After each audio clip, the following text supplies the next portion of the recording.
Hey guys, and welcome. I'm Enigmius, and this is Robocraft. This is a new game available on Steam Early Access from a developer called FreeJam that is very, very interesting. I've been playing it a little bit over the last few days, getting a feel for it. The whole premise of the game is that you build vehicles, and then you take and fight them in online arenas. They've got big maps with all kinds of terrain. We're going to show you some of those. But it's got that focus of the build and the creativity, and you can make your vehicle basically look however you want. You can put as many guns on it as you want, as defined by your CPU limit. So you can configure it however you want up to that limit, and then you have to, if you want to put on another gun, you have to take off something else in exchange for it. It's a good way to keep some sort of balance, so you don't get some guy after 6 months of nothing but tier 1 battles with a robot or a ship that's like half the map wide and just bristling with guns. This vehicle is a vehicle that I made. It's the first vehicle that I've made. It's the Raging Rabbit.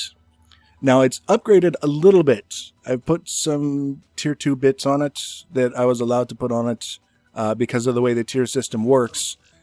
And now we're just changing the appearance a little bit. We're making some adjustments. The main difference that I've got on this vehicle as opposed to the original tier 1 is that those copper colored blocks you saw on the front are tier 2 armored blocks. There's not a lot of them. They're just on the front to give me a little bit of extra protection. And the guns are tier 2. So they're all in the same location that the tier 1 guns were, the same type of gun as the tier 1 guns were, but they just do a little more damage and have pushed me about as close to tier 2 as I can get without being tier 2. Now, if you look down on the bottom of the screen, you see kind of like a ruler or a gauge of some sort all the way across the bottom. That's the tier meter. So you start off building your ship with various different components, tier 1, tier 2 components, tier 3, whatever, and each thing that you add to it increases the line's journey from the left to the right across that tier meter, tier gauge. And when it reaches a threshold and goes over it, then all of a sudden you've got a tier 2 vehicle. So if you don't want to be tier 2, you can take some stuff off, bump it back down below tier 2. If you want to be tier 2, like for example what I'm trying to do is get the tier 2 tech points so that I can unlock the tier 3 components, then that's good. I made a tier 2 vehicle and now we're going to get some tier 2 tech points for components. It's fantastic. Now, you may have noticed, as I was talking, how quickly that whole thing was to get into this match. From we're tweaking our robot to put us into a match, it happened so fast it didn't even show us the queue list.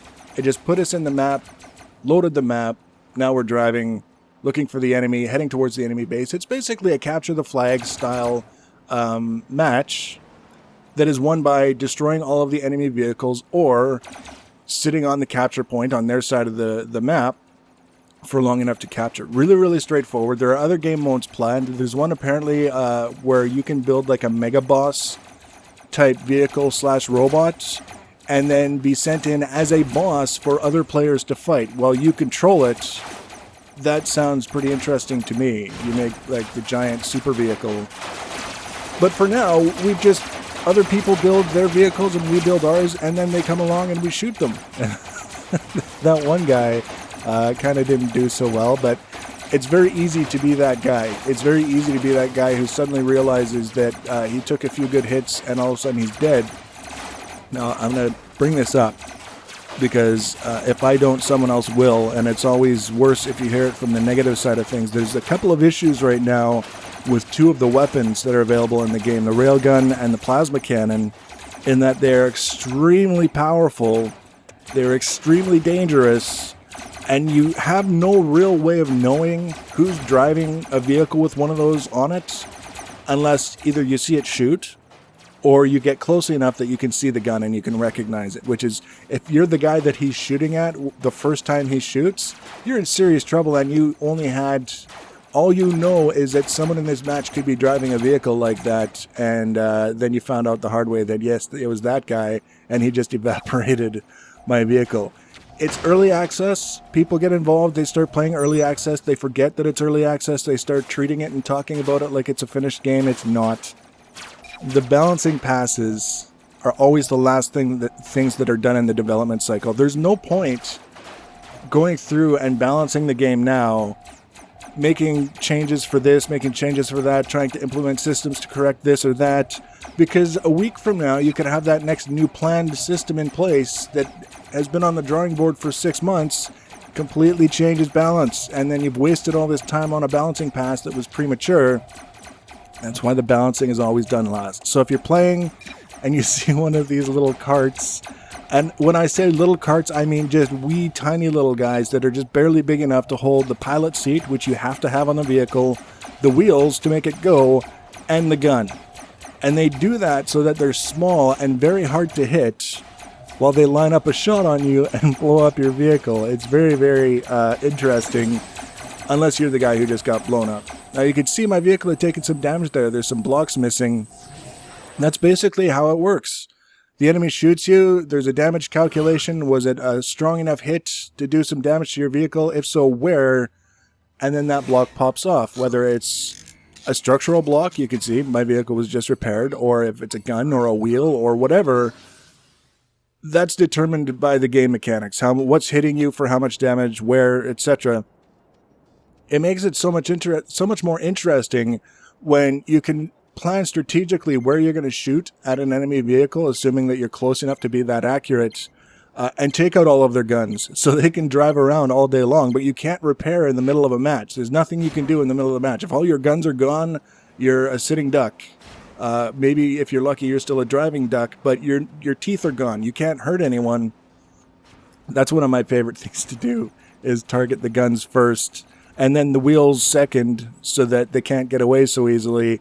And then, if there are no other threats nearby, I will finish them off. That's one of the things that I've noticed, is it's really, really easy to fixate on this vehicle that started off as a vehicle the size of mine, and now it's just basically 2 wheels and a driver's seat. And he's cruising along, not able to hurt anyone, like that guy there. Exactly like that guy there. See, now he's dead. But we fixate on those guys trying to finish him off without realizing there's 3 enemies creeping up behind who are just, basically devouring our ship whilst we're unaware. See, here's another one. There he goes. 2 wheels and a driver's seat. And this is, see, fixating on him. I know there were 2 other guys behind him over here, and I was just like, nope, I'm going to finish this guy off for the kill. It happens. It's early access. I'm not supposed to be good. Fun as hell. So much more fun because you made the vehicle that you're driving.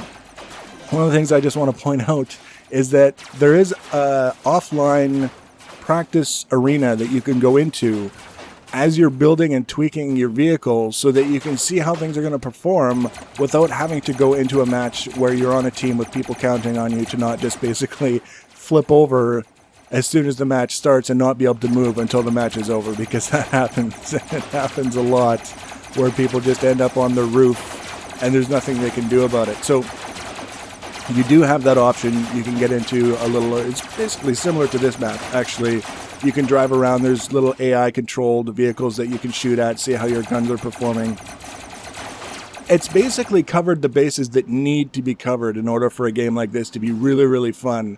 And it's early access. That's kind of the thing. If you can get past the railguns and the plasma cannons until a balancing pass happens, you can have a ton of fun. And, very important, you can make flying vehicles. I don't think I've seen any in these 2 matches that I recorded. But that's one of the things that I'm working on as I'm preparing this video to go out. In the next video, we're going to take a look at some of these flying vehicles, because I'm going to make one. I'm just about done making the Tier 2 vehicle that I need in order to earn the Tier 2 tech points to unlock the components that allow flight. And that's what I want to do, is I want to build a flying vehicle, because you see people who are making these vehicles with just the basics, they're kind of funny to watch in the air, I have to say. They tend to flip and flop around a lot. What can you do? So, if you want to find out more about this game, you can check it out on Steam. Again, it's called Robocraft from FreeGen. You can download it for free, play it for free. Early access, fantastic. And if you want to find out more about what I'm doing in the game, the easiest way to do that is to subscribe to my channel. You'll see the next videos as I put them up. Next one, like I said, will be Flight. Then we may or may not do a recap. I tend not to do a ton of stuff on early access games unless people really want it, because it's early access and there's so much changing. You know what I mean? It's just like balancing passes. There's not much point going into detail about what's happening in the game, because 3 months from now it could be all obsolete.